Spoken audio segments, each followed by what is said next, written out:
For those of you who are just joining us on to the webinar session, we'll be starting our broadcast momentarily, just waiting for a few more folks to join us before we kick off.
Let's just give everybody another minute or two and then we'll get started.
Okay, welcome everybody. This is webinar number 5 of our Strategyzer webinar series.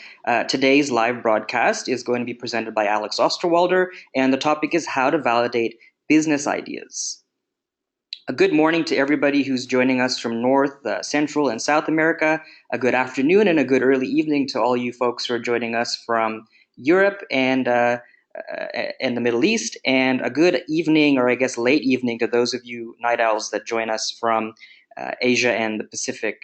At any time during this broadcast, if you want to share your extended thoughts on what Alex presents or have any extra thoughts of your own to add, by all means, please feel free to tweet us at Strategyzer, follow us, and also feel free to use the hashtag Strategyzer webinar. I'm your moderator for this session. My name is Kavi Gupta, and I'm part of the content team here at Strategyzer. I generally manage the development of articles, webinars, podcasting, and all social media. Most of you may know me from the emails you've been getting about this upcoming session. You can also find me on Twitter at Kavi Gupta. So our host today is Alex Osterwalder. He's co-founder of Strategyzer, and he's also the lead author of the bestseller Business Model Generation, as well as Value Proposition Design. You can also connect with him on Twitter as at Alex Osterwalder, and in a moment, I'll hand over the reins to him as well. At any point throughout this webinar, if Alex or myself mention the types of tools or methodologies that we have, you can actually go and download them for free through the Strategyzer platform. If you create an account, you'll have access to over 30 plus canvases, tools, and templates that will be practical and useful for a lot of what today's session is going to cover. So by all means, visit strategizer.com/register, create an account, and you'll have free access to a whole library of resources that we use and a lot of businesses use as well. So with that, I'm going to just change my screen. and hand over the reins to Alex.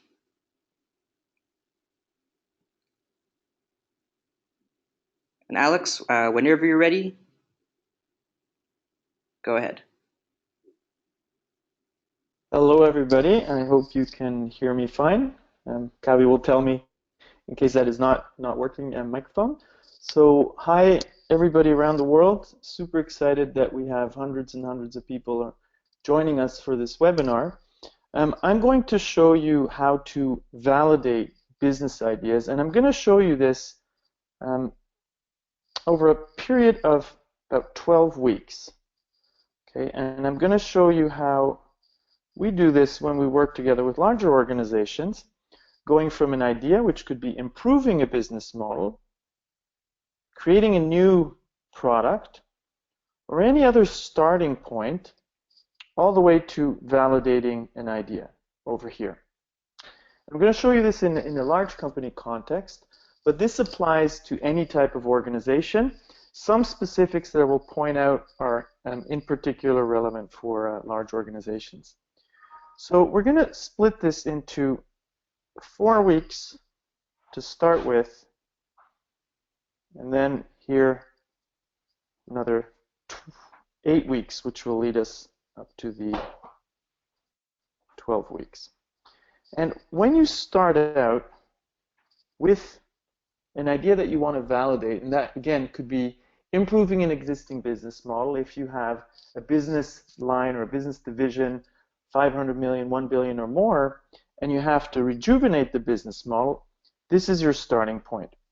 Now, when you start, you want to put together what I would call a business model SWAT team or a value proposition SWAT team, and you want to make sure that you have a very diverse team.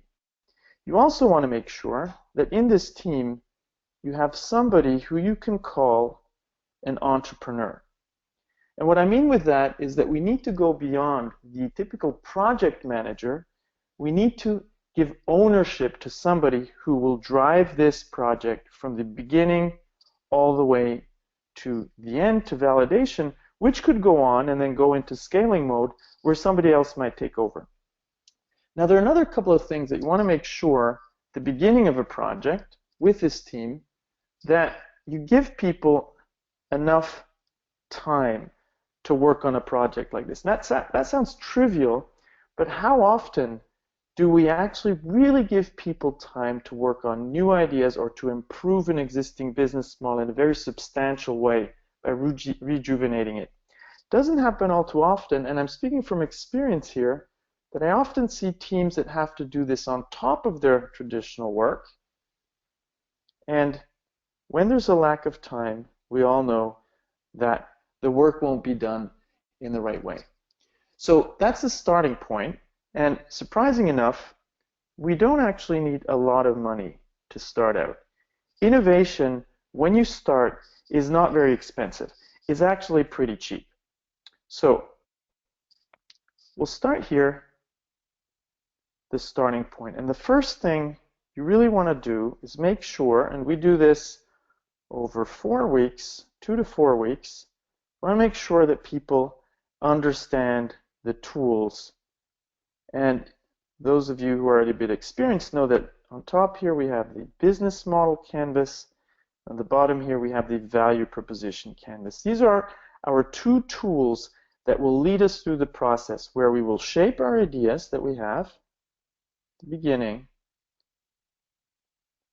to turn them into business models.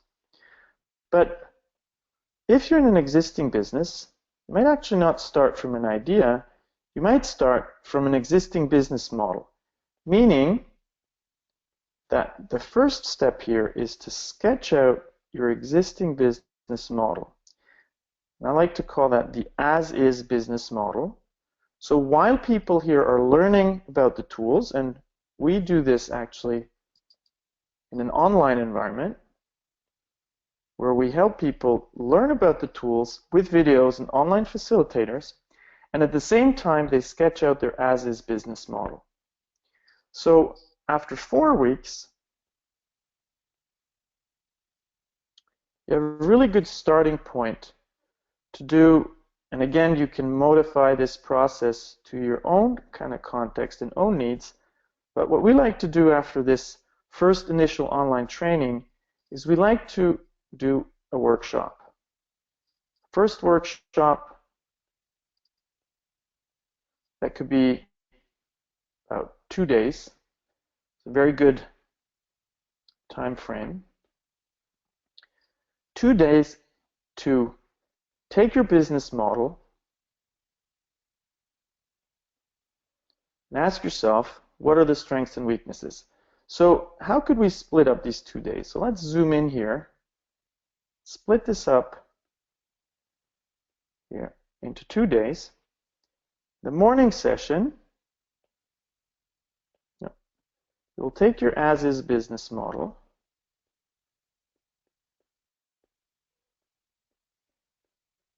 and you will ask yourself, what's going on in the environment around this business model? What are the technology trends? What are the competitive trends?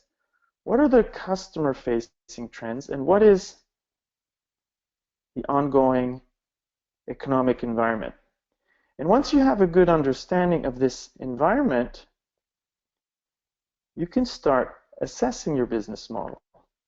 So what you're going to do is you're going to look at this environment, again, technology and legal trends, competitive trends, customer trends, and you will ask yourself, within this context, what are the strengths of my business model, and what are the weaknesses of my business model? And that is, of course, if we're starting out with an existing business model and we want to reinvent ourselves or create new value propositions or new business models. That is a very good starting point, and again, you don't have to do this, but it's a very good starting point to work towards a brainstorming. I like to do that in the afternoon, where we're going to come up with a lot of different ideas. All these little bubbles I'm drawing here are different things we could do, based on the existing business model, the environment, and some very challenging trigger questions, like what would I earn revenue with if I gave away my value proposition for free? So you'll have many, many different ideas, and you will try to distill these ideas into a couple of napkin sketches. Could be 2 or 3 napkin sketches, some drawings, rough ideas, narrowing it down from what could be all of these possible things into 1, 2, or 3 ideas. And then you want to challenge these ideas. I like to do that with the technique that we call black hat and yellow hat, where you get everybody to look at these ideas and ask themselves, oops, my drawing skills are not very good. This is a black hat. Why this idea is not going to work, and this comes from Edward de Bono's 6 Thinking Hats, and why this is a brilliant idea. So this is not yet real validation, some of you will say, but this is all in the building. This is what we do in a workshop. But that's okay, because you want to shape your ideas, assess your ideas in the building before you get out of the building. So that was day 1. Then day 2, maybe make this clear, day 1, did an assessment of the existing environment. We came up with new ideas. Day 2, in the morning session, you get people to present their ideas.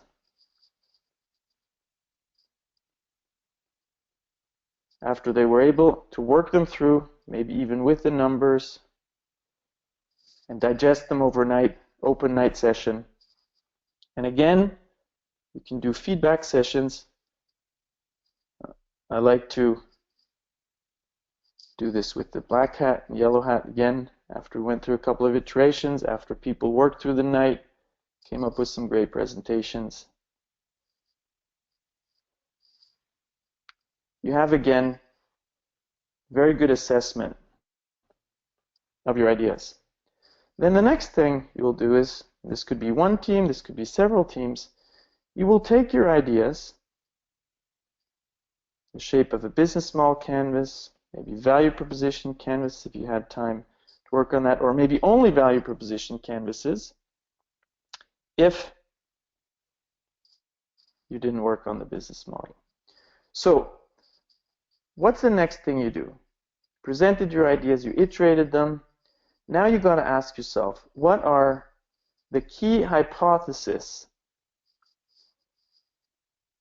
that need to be true, the things that need to be true for your idea to work? So you're going to come up with all of the things that need to be true for your ideas to work. You can see that my PA is working, scheduling my calendar.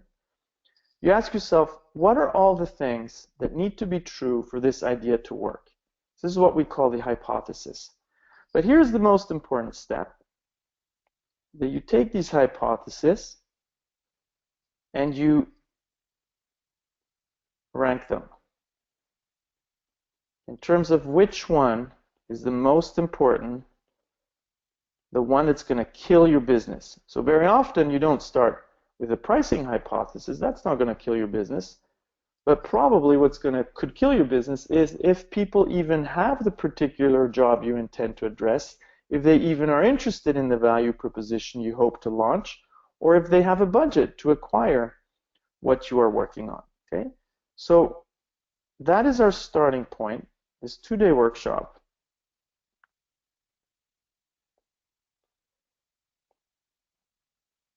For now, we're moving into testing mode.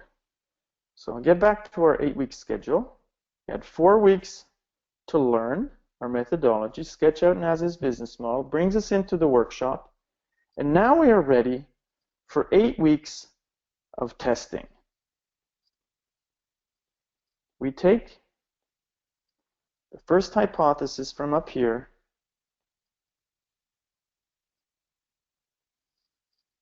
and we start getting out of the building. Okay, Steve Blank likes to say there are no facts in the building, your office building, or if you're a startup in your coffee shop or your home office. You get out of the building and you start testing.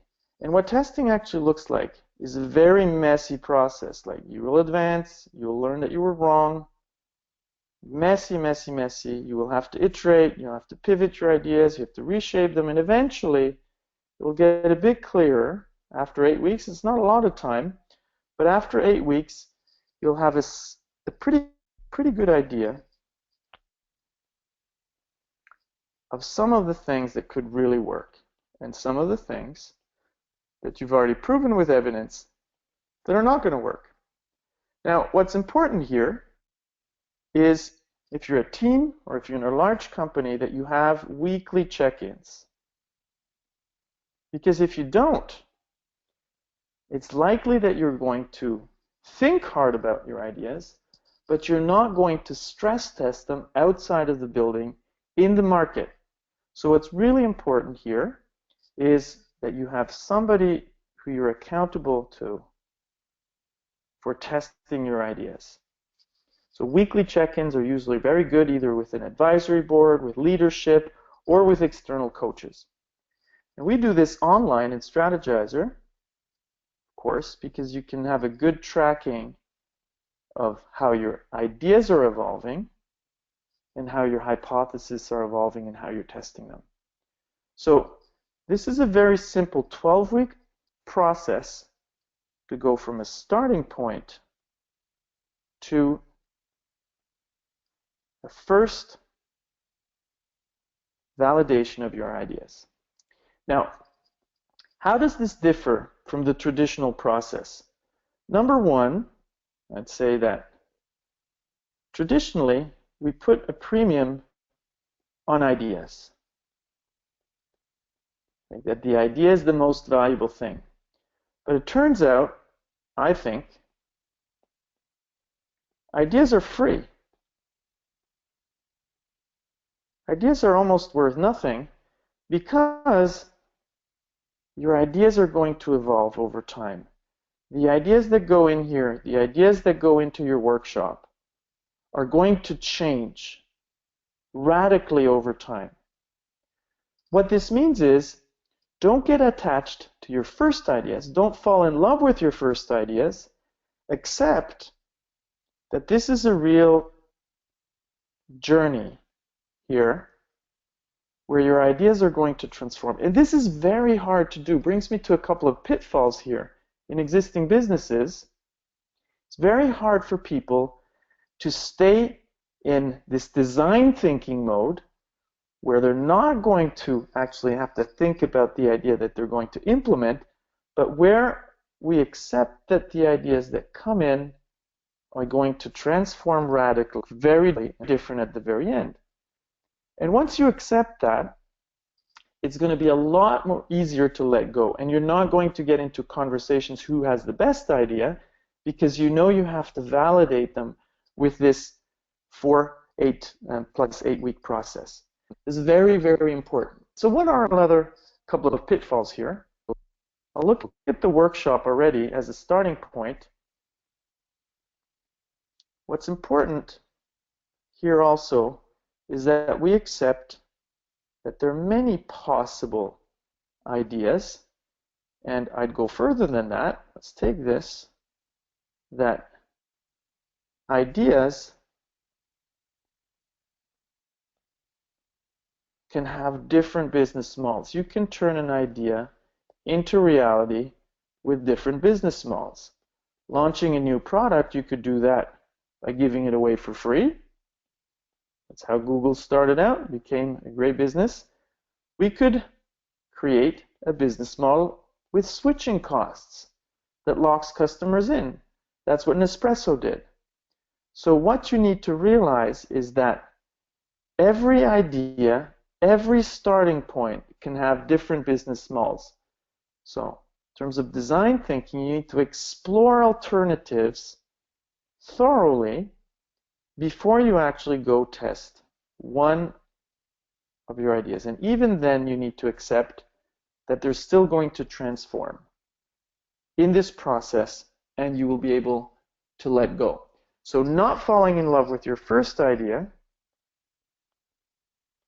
Here, when you start out in the workshop, don't fall in love with your first idea, or even here as a starting point, is very important. So you can have a long-term vision of where the potential is, of what the world will look like in a couple of years, but how to get there, what the individual steps are, that's what you will test and figure out in the market. You're going to design the business models and value propositions that get you from idea, from starting point, from potential to a business model. That's what you're going to do in the market. Now, another trap, in particular in large companies, is like doing workshops. And the energy after a workshop is sky high. But what we need to realize and what we need to really teach people is that workshops are only the beginning. That's where the whole thing starts out. They're important because you're going to shape your ideas, you're going to have your first different broad directions, but then working on the hypothesis, what needs to be true for one idea to become reality, that's crucial. So after a workshop, you need to make clear to the participants that this is only the beginning of a journey, which will start here with 8 weeks. And 8 weeks seems like very short, but in 8 weeks, you can do some solid testing of your ideas. So what Steve Blank would call customer discovery, where you go talk to customers. Or you could even start building some prototypes, paper prototypes, what we see as a starting point in Eric Ries's lean startup approach with build, measure, learn. Now, another pitfall here, going the testing process, once we're beyond the workshop and we know we need to test, is in lean startup, here if that is what we're going to do, we say, well, how does the process look like? It's called build, measure, oops, that.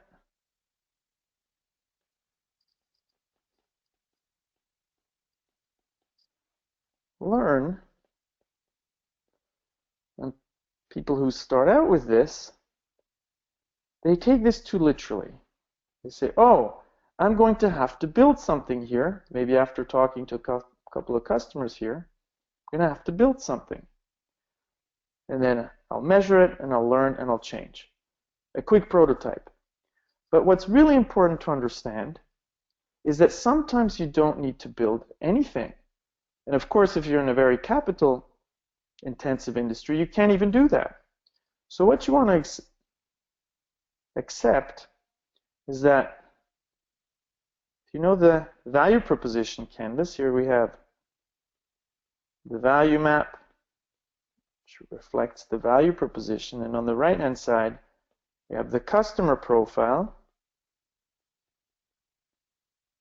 which allows us to describe the customers. And as Kavi said, if you don't know this tool yet, you can go look it up on our blog and get the free templates. The first thing you want to test before building over here, you could think of how to build, oops, let me take green here maybe. We could build a prototype of our value proposition,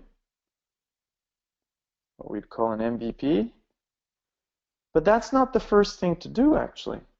The first thing to do is over here to ask yourself, do the customers have the jobs I intend to address?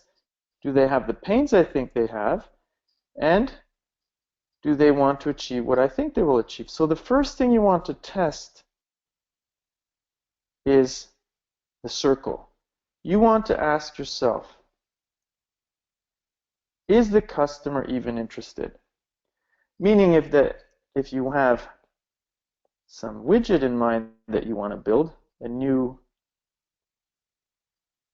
say a new tablet with specific features, this is not the first thing you're going to test. You're not going to go to customers and talk to them about this feature. Nope. What you really want to do is first understand your customers. Go out and you talk to them about what are the things that are important to them. You ask them what kinds of devices they use today. You ask them what are the things they're dealing with in their work and in their lives, and what the biggest problems are, how they're solving those, what their expectations are. You first test the circle. That's very important, because if you start testing a prototype of your value proposition, something that you intend to build, you might actually get off track because you're framing the conversation around what you're interested in here in the testing, instead of framing it around what the customer is interested in. So the first thing you want to do here is probably think about your customer and their profile, what's important to them, before you start looking at the value proposition and how you intend to solve their problems. And then you will look a lot more at your business model and how you will go to market and scale. Now, this looks awfully linear, of course. It's not like that. So another pitfall is that people tend to forget that if they have an idea for a value proposition, say I'm going to build this device or have this service, this solution for my customers, that is embedded in a business model, and that every different value proposition, I need to ask myself what the business model is for that. And if the business model doesn't work, I need to revisit my value proposition. And I need to do all this. This is where it gets complicated. Here, in this messy process of going from idea to business. And that's what we struggle with a lot, that it's not a linear process. Maybe a couple more things. A little drawing. And then I'll open it up for questions, since I was a bit all over the place, but there's so many things here that are interesting. A couple of more questions. Another thing that we see a lot, in particular in large companies, is that they're very good here, this process here, in doing surveys. They will get out of the building, maybe talk to customers first, or to reach a lot more customers, you're all the whole masses, they will do a survey.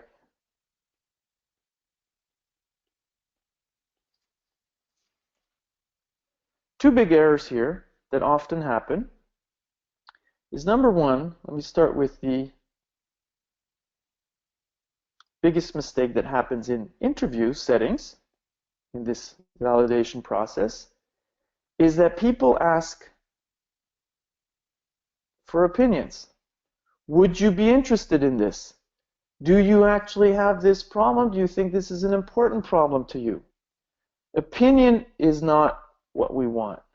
What we want is facts. Meaning that rather than asking somebody, is this a problem for you? Do you think this is a problem? Is this a pain you have? You want to ask them, when is the last time you faced this problem? What were the pains that you had in that situation? What did you do to overcome those pains? You want instances of what they lived, not their opinion, what they think is important to them, but how they actually acted in real world situations. So that's the first mistake that I see a lot, that people are happy with opinions. They ask people what they think, but we all know people don't do what they say. What they say and what they do are not the same things. Okay, so you want to ask about instances in the past. So that's one thing, and that often also applies to surveys. Here, the other thing is, second big mistake in validations that we see is that surveying, not enough. Some of the large companies we've worked with are really good at doing customer surveys, and they can predict with very strong accuracy if the survey was right or wrong. But that's in the context of an existing product, of an existing solution, of an existing business model. So what you really want to do is go beyond surveys and do so-called call to action testing. Simple stuff that is now standard is, for example, what's a call to action test? Is setting up a landing page on the web with a product description. Your value proposition does 1, 2, 3. It does this, it does this, it does this. And then asking people to sign up with their email. The most simple call to action test. And what's interesting here is that this, even if just a small one, is an investment. Giving away your email is a small investment, is maybe not the money you would pay for a solution, but giving away your email, you don't do that for something you're not interested in at all. Or we could say, instead of an email, we have a buy now button, and we simulate a purchase. This is an investment. Or we pre-sell. A lot of people now pre-sell stuff on Kickstarter. Even corporations are starting to do that, sometimes under their brand, sometimes under another brand. So it's really important to go beyond what people say by asking for instances in the past or doing call to action testing, CTAs, in order to get an investment from them, which could be small like an email or bigger like a pre-purchase or a purchase that was simulated. And that is very different and gives you a lot better evidence here in our 8 weeks of testing. Now, that is something that startups do all the time, in particular web startups, of course, but you can apply the same thing in any kind of industry.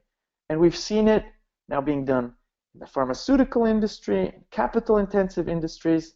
There are no more excuses. What it does require, of course, is a lot of creativity. But now let me get back to the beginning here. We talked about our SWAT team.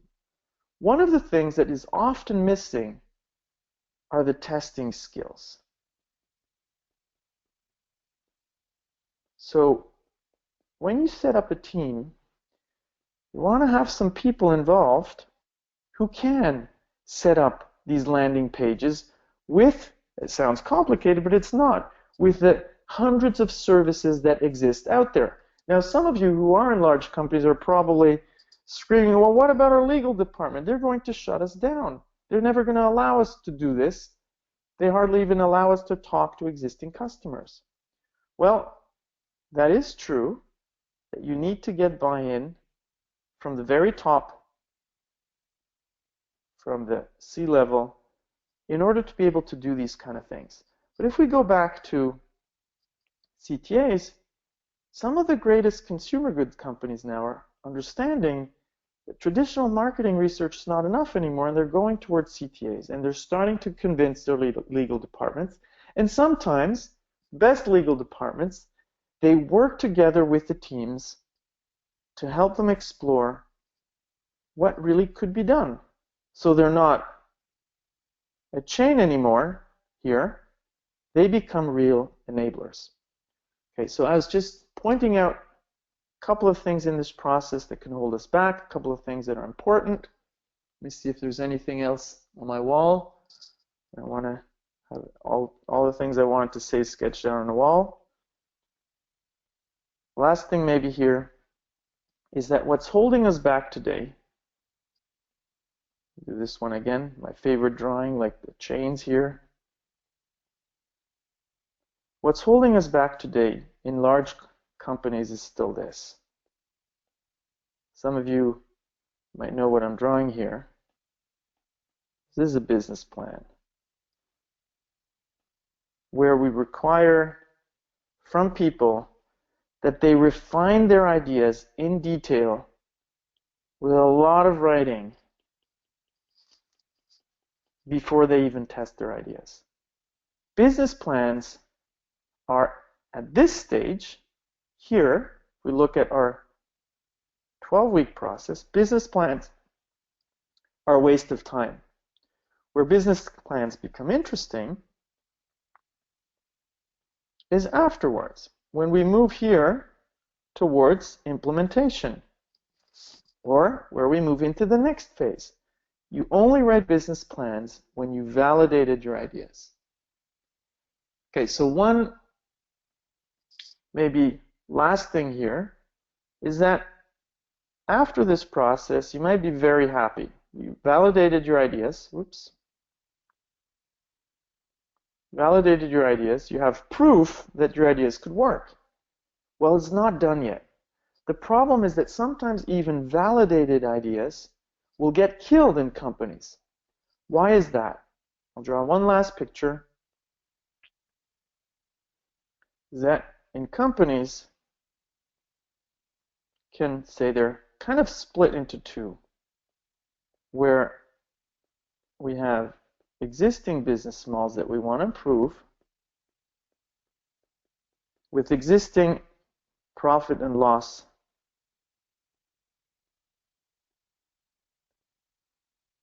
and this is what the business leaders for each one of these business models, business divisions are accountable for. But the problem is that new ideas that don't fit into any P&L, they sometimes get killed even if you've proven that they can work. Because here, we're inventing often new things. And if they don't fit into an existing P&L, sometimes what happens is that even the best ideas get killed and they rest in peace. So what you really want to create is a structure where the left-hand side and the right-hand side live in harmony, and you allow some of these structures, even if they create new P&Ls, to grow. So that means we need to have senior leaders here who create this partnership, create this space for new ideas to grow. And some of you might have heard talking about the chief corporate entrepreneur. So maybe in addition to the CEO, we want to create a chief corporate entrepreneur who manages the future. So one last thing here, since I've already drawn up the existing improve business models that we want to improve and the business models that we want to build, or the value propositions, we need to give these new ideas access to resources in the existing business. And when I say resources, yes, it means money, but in particular, it means things like customers, access to customers to talk to them, or access to brand, to use it in the testing process. If, again, the people over here on the right-hand side don't have access to money, customers, and brand, they're simply startups in chains with a lot of weight, and they have to compete against fast and nimble startups. So what you need to do is, in addition to your execution culture, which you should have in your company, people who can execute and scale existing business models, you need an innovation culture.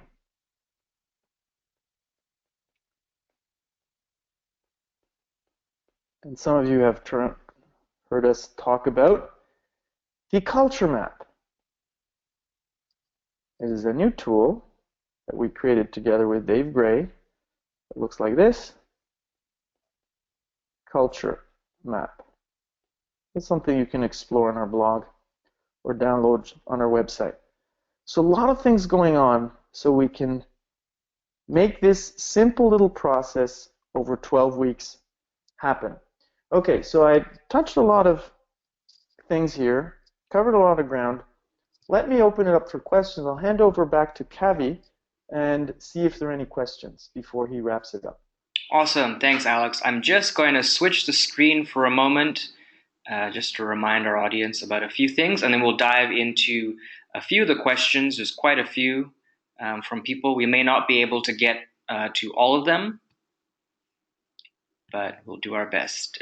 So just as a recap to a lot of what Alex was mentioning in the webinar, many of these resources, actually all of them, are available for download for free from our platform. You simply have to go to strategyzer.com/register, make an account, and download up to 30 plus canvases, tools, and templates, things like the brand new tool we've made with Dave Gray, the culture map, our more signature tools as well, like the business model canvas and the value proposition canvas, as well as some of the testing and learning cards that will help you organize and design and manage and run many of the experiments that you'll be doing in your kind of 8 to 12 week validation experiments. So you've also heard Alex talk briefly and very quickly in some areas about how we're doing a lot of this stuff with big companies, or how a lot of big companies in both the B2B and the B2C realm are using our tools, our training, and our methodology to actually implement a 12-week program. And that's something that we wanted to talk to you guys about today, which is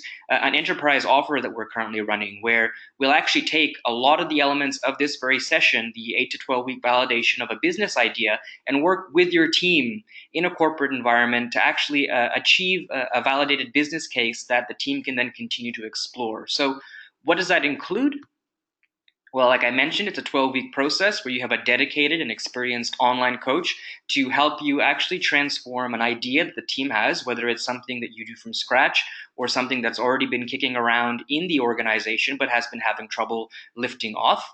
And there's also remote and in-person coaching that's available through that process. We talk about the workshop experiences. That's part of it as well. There's the online course component where team members actually get walked through much of what we've talked about today in more detail in quick 30-minute exercises throughout a week.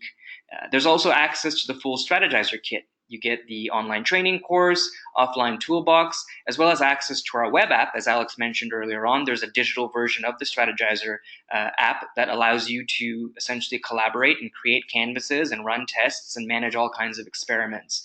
The outcome is that your team is equipped with a process that will uncover future growth engines, that will uncover future ideas and validate them by reducing risk and uncertainty, which is obviously one of the biggest components of implementing new ideas or introducing new ideas into an organization. If you're interested in learning more about this, I will shoot everybody that's attended an email with the link to the webinar, as well as a reminder of this offer again.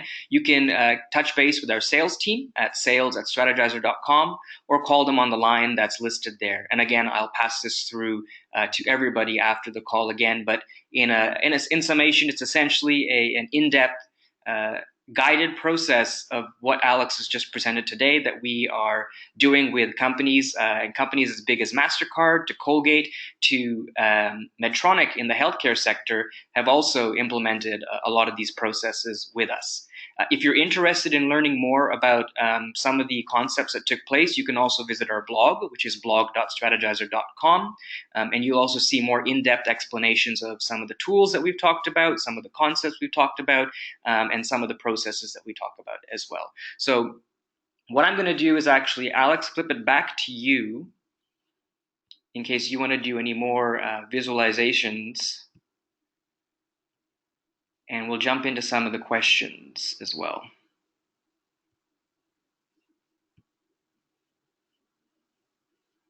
Okay, so I'm listening. You can awesome. Ask me anything that.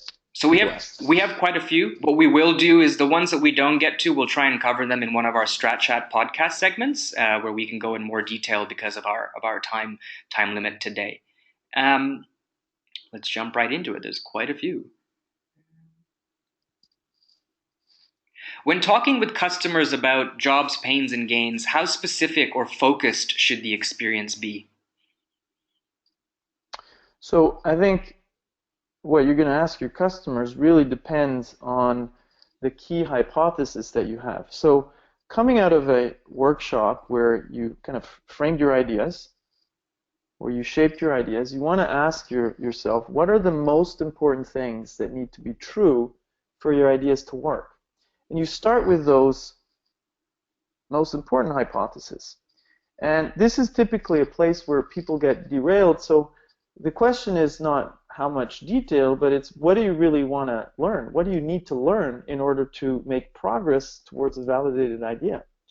And because we actually, at the very beginning when we started out with Lean Startup, we were all over the place with our questions, different kinds of customer segments, different, we were talking about all kinds of different jobs, pains, and gains, and all kinds of different possible attributes of our value proposition.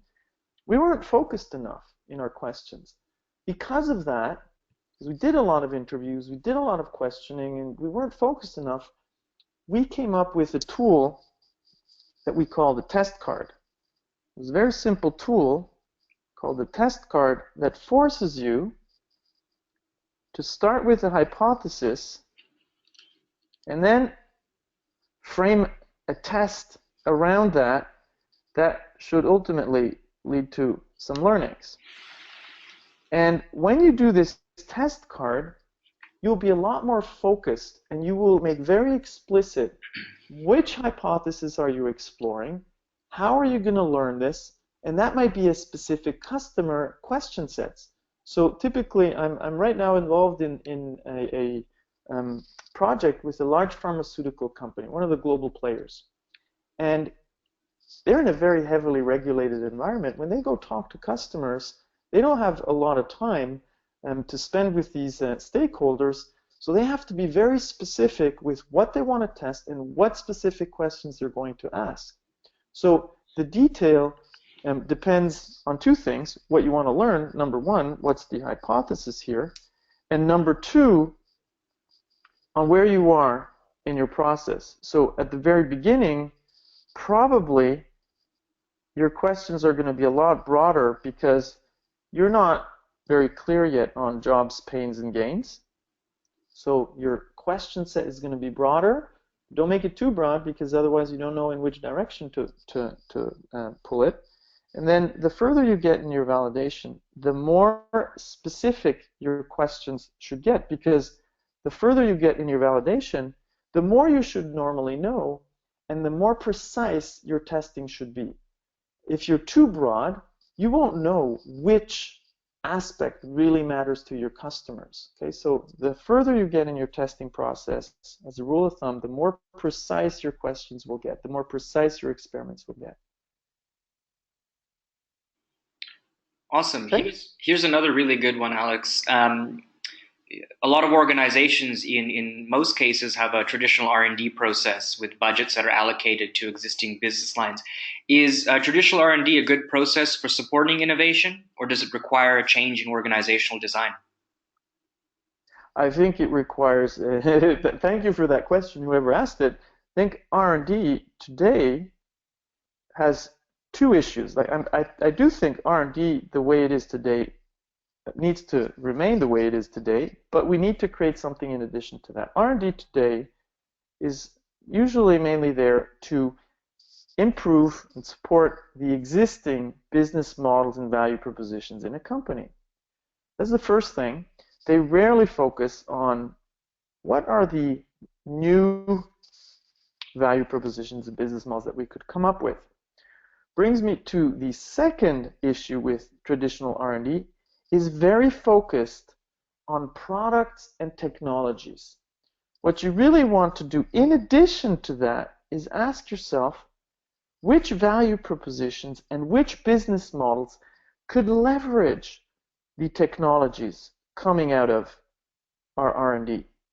Because the right business model can actually be the difference between success and failure. And all of you know that I like to use Nespresso, or many of you know that I like to use Nespresso as a good business model example because it had a spectacular business model, but the process getting there was not very good.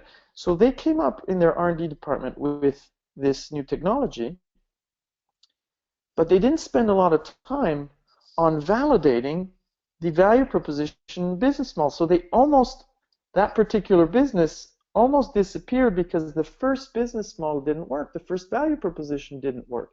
They didn't spend a lot of time on researching the right business model and value proposition. So it took a lot of time to get there. And it was almost by coincidence that they figured out a business model and value proposition that could help them grow to a multi-billion-dollar business. And I'll give you another example. So that comes out of R&D. So many of you know, you might remember, this is a camera. Cameras used to be powered by Kodak analog film, right? The problem is they came up with the digital camera with their traditional R&D, and they even found a value proposition in that case for digital cameras. But what they didn't find was the right business model for digital cameras, one that could help them. They didn't find that. One that could have helped them rejuvenate or reinvent the existing business model here. Kodak was incapable of doing that. So they almost could say the R&D innovated them to death in the sense that the digital camera disrupted their existing business model.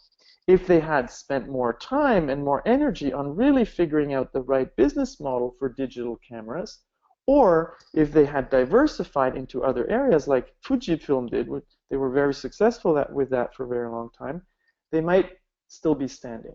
So traditional R&D is a must, but it's not enough at all. So if you take 10%, maybe just a little amount, 10%, that might almost be a lot, you'd say, 10% of your existing R&D, and you spend it into processes like this, your returns will be spectacular.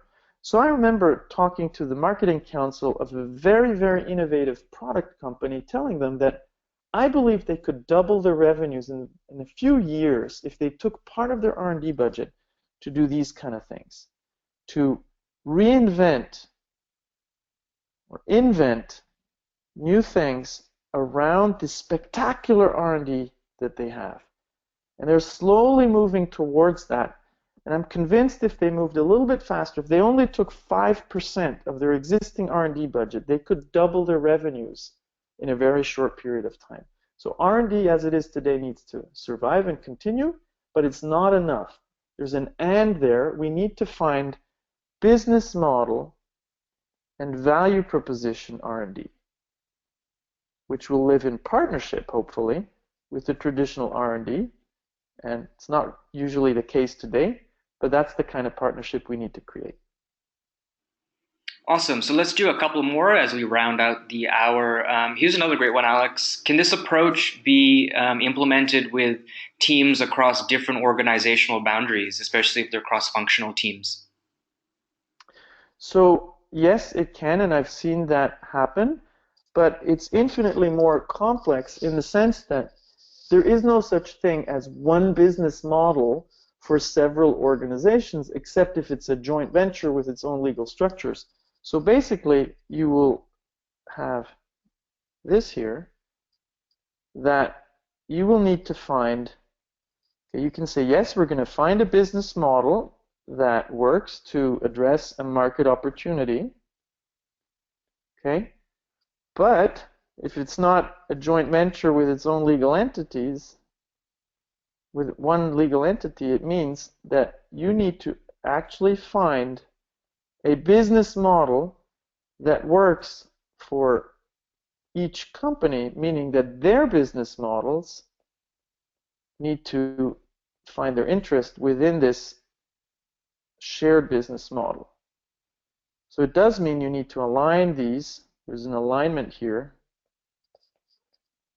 because at the end of the day, these companies, they will decide based on self-interest, okay? Except if they created together a joint venture where this is the one legal entity that's looking for success. If there's no joint venture, it means that this is a business model to address a market opportunity, but at the end, it's not one business model here. It's actually composed of 3 business models that we need to get right.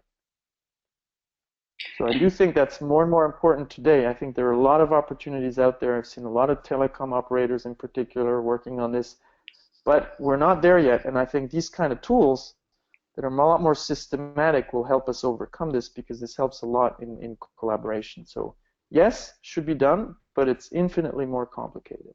And I'll just quickly add to that, if you're interested in seeing an example of a large company doing this across cross-functional teams, we've actually just published a quick case on Medtronic, which is a large, not one of the largest medical technology providers in the world. We actually had a discussion with one of their divisional teams that worked across engineers, marketers, sales, as well as their customers who are surgeons, to achieve this kind of customer-centric process. Last question, and then unfortunately we'll have to end the session, and we'll be sure to put it into a Strat Chat Q&A. But Alex, what are the killer arguments or questions to ask the management who is still very focused on business plans, even if they intend to be innovative? So it's pretty simple. So I'll take this process here. I'll draw a different graph. Some of you might have seen me draw this already. And I'll keep it very simple and quick, also in the interest of time.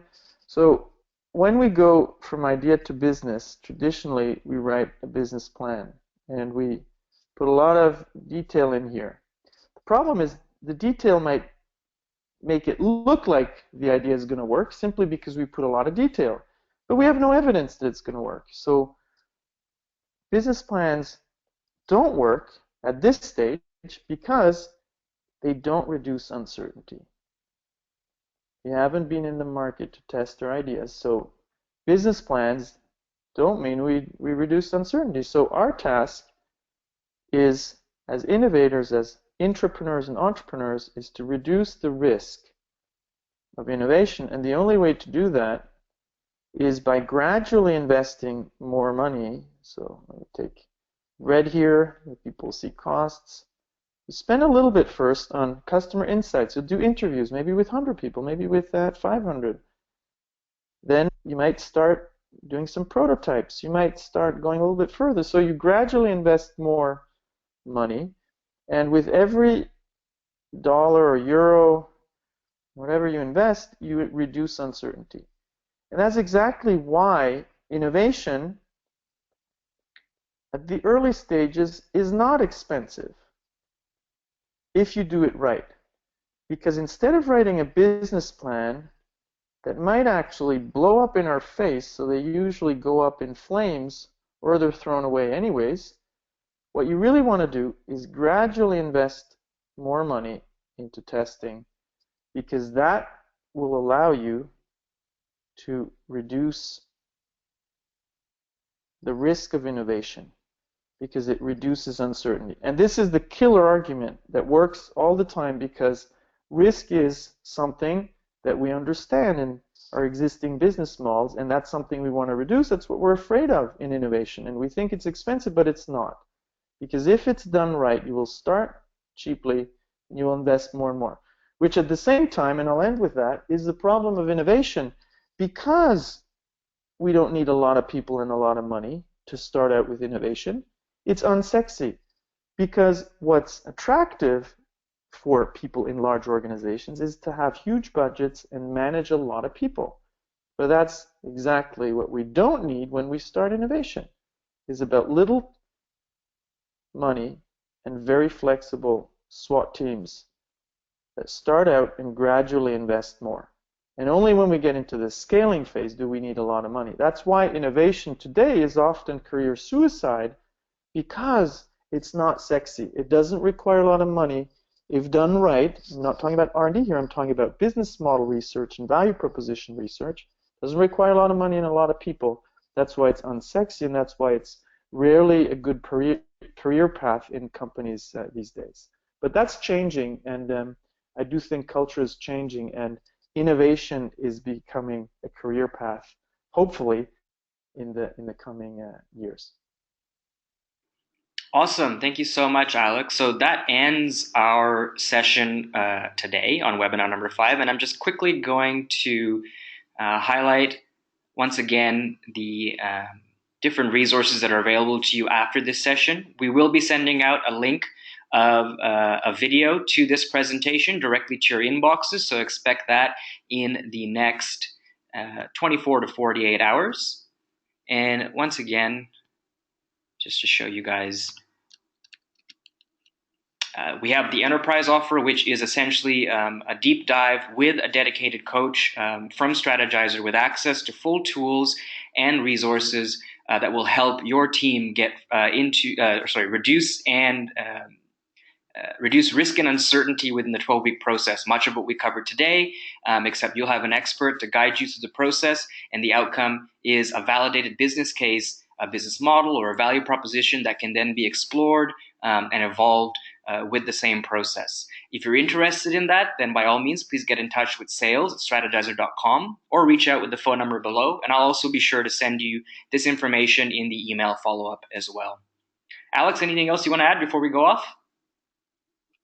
No, I'd wish everybody good luck, and I think this is something that is now becoming more and more popular. We have evidence that these things work, and it's pretty exciting to be in this space these days. So I wish everybody good luck, and let's just do it. Thanks for attending, everybody, and we'll hopefully have another session soon.